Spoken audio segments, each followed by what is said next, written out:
Nadagdagan at mas pinalawak ang mga kursong maaaring kunin online sa Technical Education and Skills Development Authority o TESDA.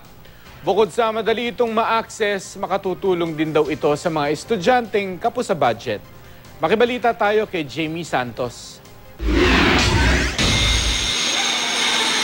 Magandang balita para sa mga nais madagdagan ng kaalaman o sa mga nais magkaroon ng magandang trabaho. Hindi na kailangan pumasok pa sa eskwela. Nadagdagan at mas marami na ngayon ang online courses ng TESDA at ang lahat ng ito, libre. We want to increase access kasi sa quality TVET, Technical Vocational Education and Training programs. And yun nga, the internet is a technology that has widespread application.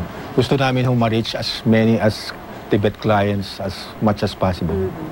May 29 online courses ang TESDA sa kanilang mas pinalawak na Technical Vocational Educational Training Program. Maaaring mamili mula sa Information Technology, Tourism, Electronics, Agriculture, Automotive at maging Health, Social at Community Services. Ang bawat course may mga modules na aaralin ng estudyante tulad ng normal na estudyanteng pumapasok sa eskwelahan. If somebody, let's say, is working and who would like to enroll there, at his own pace, pwede niya hong tapusin yun. The system will not force him or her to finish it at a given certain time. So kung kailan lang siya free, he can do and study the modules.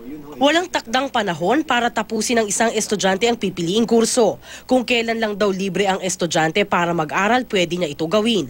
Kapag natapos ng online student ang modules, maaari siyang magkaroon ng national certification na makukuha kapag naipasa ang exams sa isang TESDA Accredited Assessment Center. Ayon sa TESDA, maaari itong maging dagdag na credential sa mga nag-a-apply ng trabaho. O tulay naman para sa mas magandang kinabukasan para sa mga out-of-school youth o undergrad. Dagdag kaalaman din para sa mga nagtatrabaho na. Madali lang daw ang proseso para makapag-register sa online courses ng TESDA. Pumunta sa kanilang website na www.tesda.gov.ph. I-click lang nila ang TESDA online program na icon. Jamie Santos, GMA News.